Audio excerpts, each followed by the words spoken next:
So we have today yet another piece of evidence, very, very conclusive evidence, proving that this laptop is authentic. In particular, Hunter Biden is now suing the Delaware repair store on the grounds that they invaded his privacy when they disseminated the materials from the laptop. Needless to say, the only way the laptop could be responsible for invading his privacy is if that material they disseminated was in fact authentic.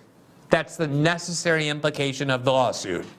There you see the Washington Post headline from today: Hunter Biden sues laptop repair shop owner, citing invasion of privacy. The lawsuit, a countermove against John Paul MacIsaac, escalates the legal battle surrounding the president's son at a sensitive moment. Here's what the Washington Post says, quote, Hunter Biden has filed a sweeping countersuit against the computer repair shop owner who said that Biden dropped his laptop off and never claimed it. A legal action that escalates the battle over how provocative data and the images of the president's son were obtained nearly 4 years ago. In the counterclaim filed on Friday morning in the U.S. District Court in Delaware, Biden and his attorney say that John Paul MacIsaac, that's the repair store owner, had no legal right to copy and distribute private information. They accuse him and others of 6 counts of invasion of privacy, including conspiracy to obtain and distribute the data. The 42-page filing goes into significant detail on the ways Hunter Biden's data became public, a development that propelled it into the maelstrom of the last presidential campaign, and since January to the center of a Republican-led congressional investigation of the president's son. The lawsuit could further draw further attention to a sordid chapter in Hunter Biden's life, one involving nude photos, sensitive audio, and a trove of personal texts and emails. That's how the media always wants to display it, to depict this as though it's about Hunter Biden's nude photos, and it's about how, and let's go back to that, how it's about Hunter Biden's nude photos and all kinds of personal information, when the reality was and is that the key part of the emails, the reason they became significant, is precisely because they were about not Hunter Biden, but Joe Biden. What Joe Biden was doing in Ukraine to help Burisma, what Joe Biden and his family were doing to pursue profitable deals, 10% of which, according to a deal memo, would go to Joe Biden himself. It wasn't about Hunter Biden's naked photos or his drug use, which I personally don't care at all about and don't think is relevant to the public. What made it relevant, and if you go look at the first two New York Post stories, you will see that the focus of this investigation journalistically was what Joe Biden was doing in China and Ukraine, not what Hunter Biden was doing with prostitutes and drugs. But this is how the media tries to minimize the importance of it and justify their lying about it by saying, okay, we may have lied about it, but it wasn't important anyway. It was extremely important because it called into question the integrity and ethics of Joe Biden and his willingness to trade on his power and his name for profit. The article goes on, quote, the lawsuit could draw further attention to a sordid chapter in Hunter Biden's life. Oh, we just read that, so apologies to the people I just yelled at in the control room for going back. They were right, we need to skip forward. Now, the Washington Post goes on and says this, quote, Hunter Biden is seeking a jury trial to determine any compensatory and punitive damages.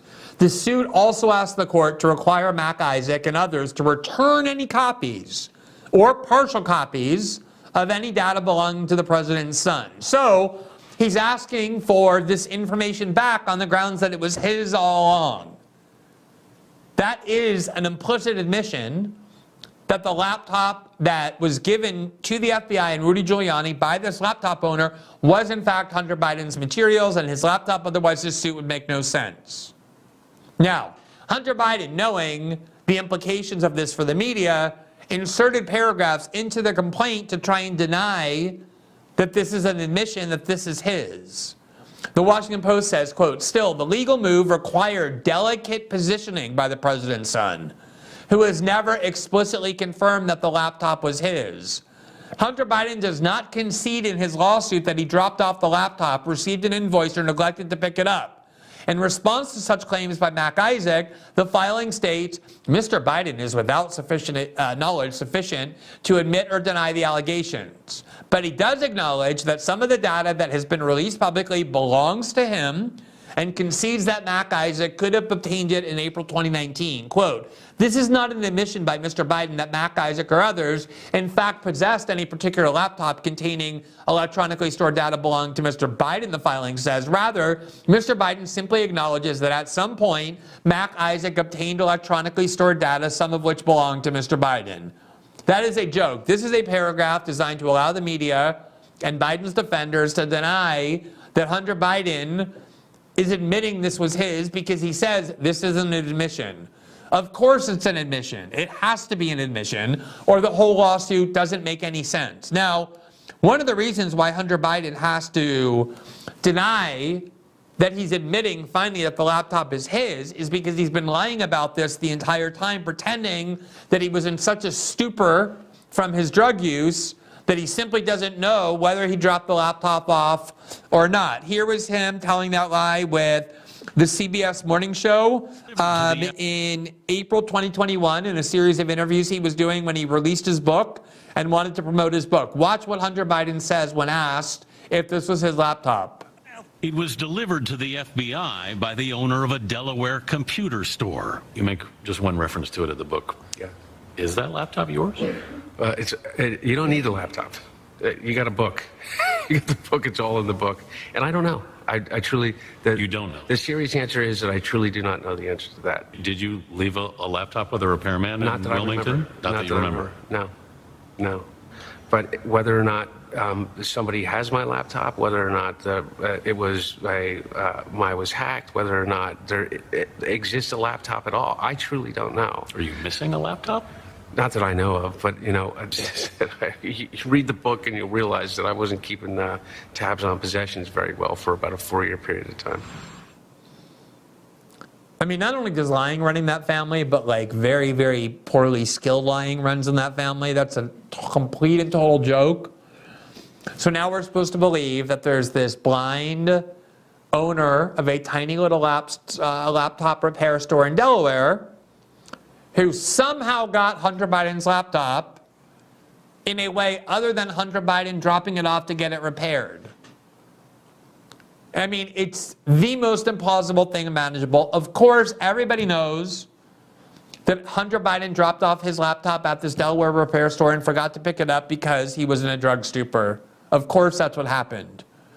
But whatever else is true, in this lawsuit, he is admitting that the materials that got to the New York Post were real. And that alone proves the media lied when they said it was Russian disinformation. And as I said, we know from many other sources, including the New York Times investigation, the Washington Post investigation, CNN, all of whom concluded long ago that this material is authentic.